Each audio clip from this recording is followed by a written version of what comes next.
Hey everyone, Rick here. It's just a quick video to let everyone know what's going on the last little while. I haven't dropped a video for a bit. I did that first bushing video, like say a couple weeks ago, and haven't edited any of the other footage since then. There's two more videos to come with that. Like I say, I haven't edited it yet. I've been busy doing a bunch of other things.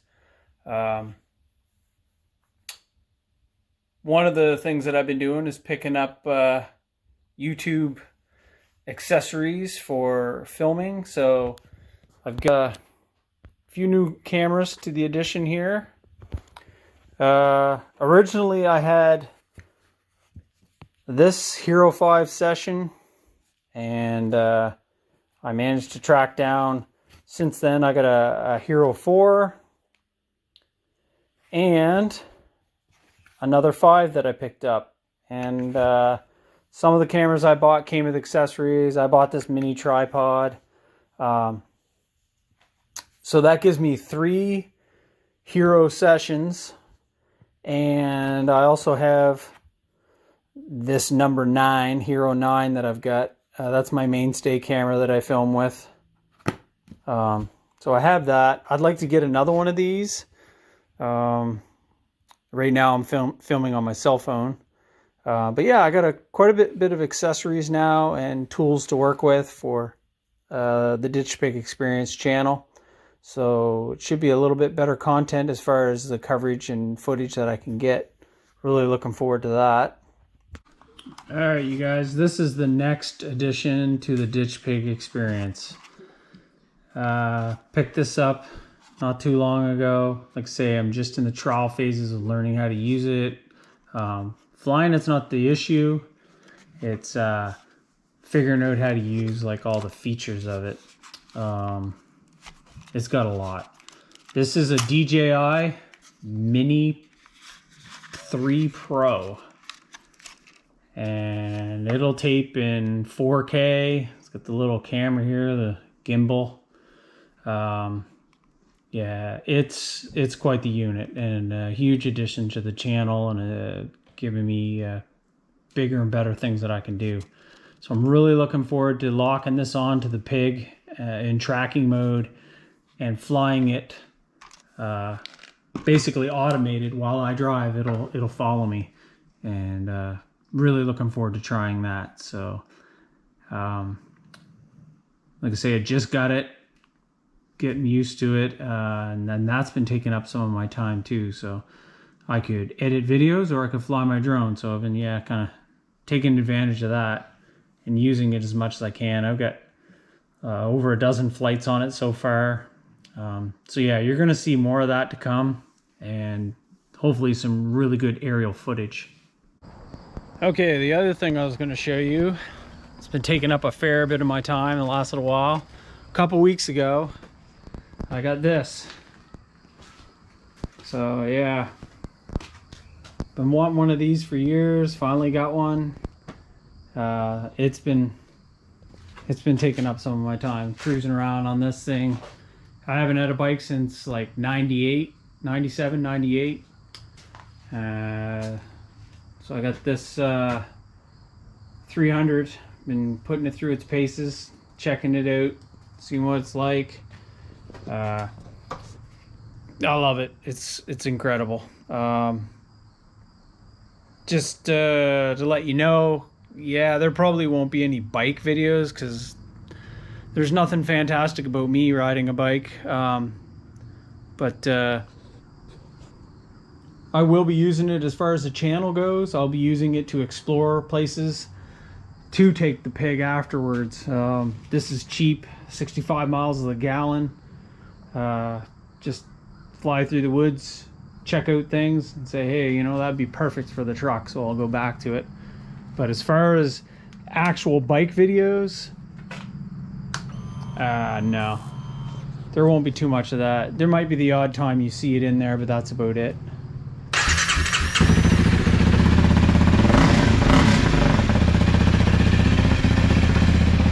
I do love it though.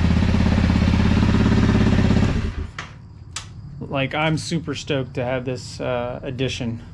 So yeah, it'll be great for exploring trails.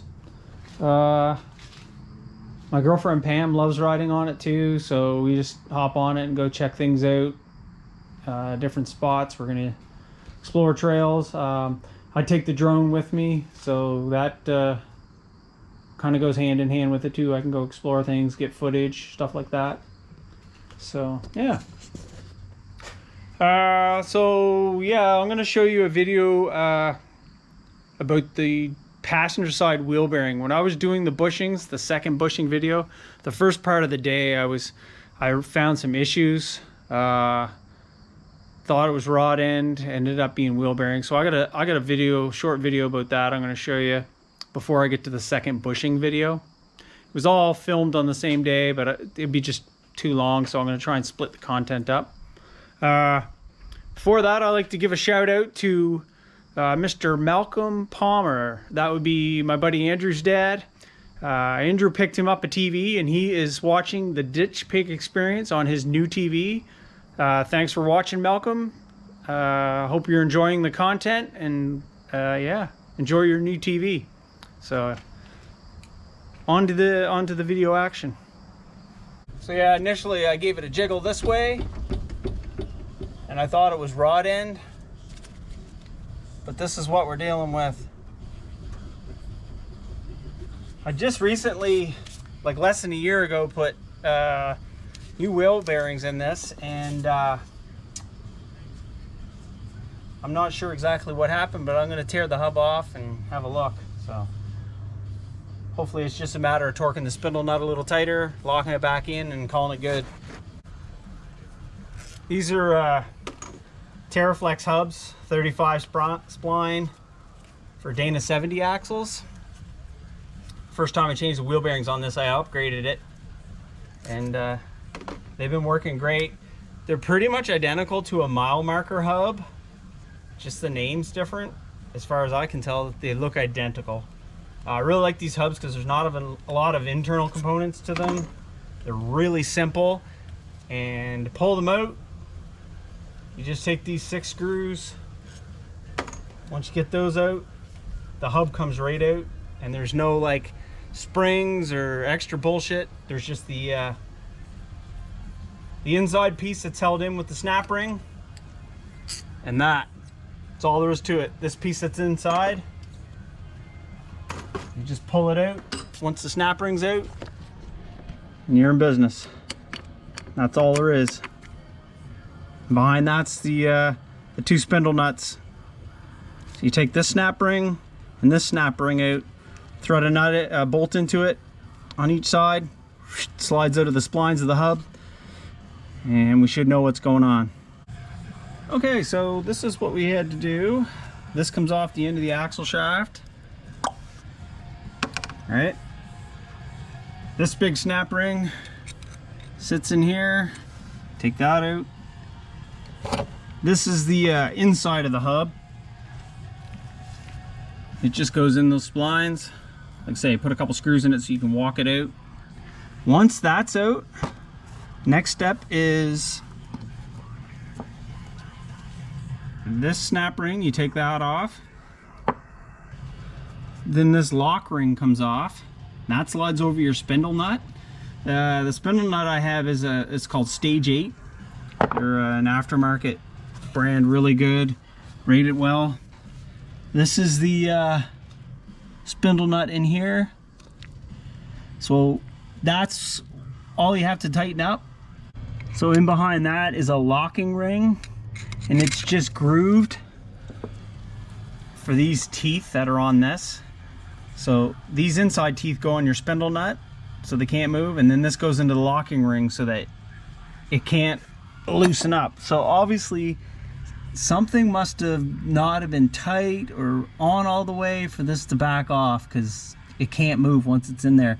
The only other thing behind that is a thrust washer, and then it's your wheel bearing. So this is supposed to be set to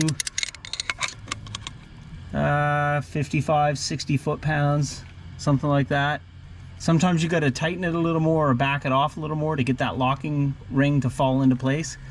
But yeah, so anyway, I'm gonna put the torque wrench on it and check it, see what it ends up at, see if I can get it to tighten up properly, because it's obviously not tight. Okay, this is definitely loose. I'm not sure what happened. It slipped off. So I'm just, because that's so loose, I'm just gonna pull it for the amount of time it takes and look at least that front bearing, just to check to see if something happened to it, because that was really loose. To have that much play and to be that loose, like I could have spun that with my fingers. So I don't know what happened, if it just wasn't sitting on the spindle properly when I tightened it up, but really loose. So I'm gonna back it off and have a look at it. All right, everything's out. Took off the spindle nut, the locking ring, thrush washer was behind that, and then the wheel bearing. Bearing looks good, looks mint, no issues. Everything in there looks okay. So I'm just gonna repack the bearing, put it back in, torque it up. I don't know why it came loose, but I must not have had it on far enough. Must have been like, because there's a couple lips on the spindle there. I must not have had it up all the way or something. I'm not sure. I don't know why it came loose. But yeah, if it wasn't in all the way, the first good bump it hit or whatever, it would have gotten that play in it from there. And then, yeah, not been up to torque. Not a hard fix. Like I say, repack it and throw it back together, and then I can get on with the bushings. I got her all back together. Just tightening up these hex nuts. And yeah, the wheel bearing's all good and tight. Torqued it back down to 60 foot-pounds. Shouldn't have an issue, hopefully. I'll just jack it up and check it down the road a ways, make sure that it's 100%, but on to more exciting things, like changing that push mount kit and the shackles, the bushings in those. Starting to thunder a little bit. I mean, it's sunny out, but I can hear thunder in the distance. We're supposed to get a storm today. We'll see what happens, but I'll knock out whatever I can before supper time, see how far I get.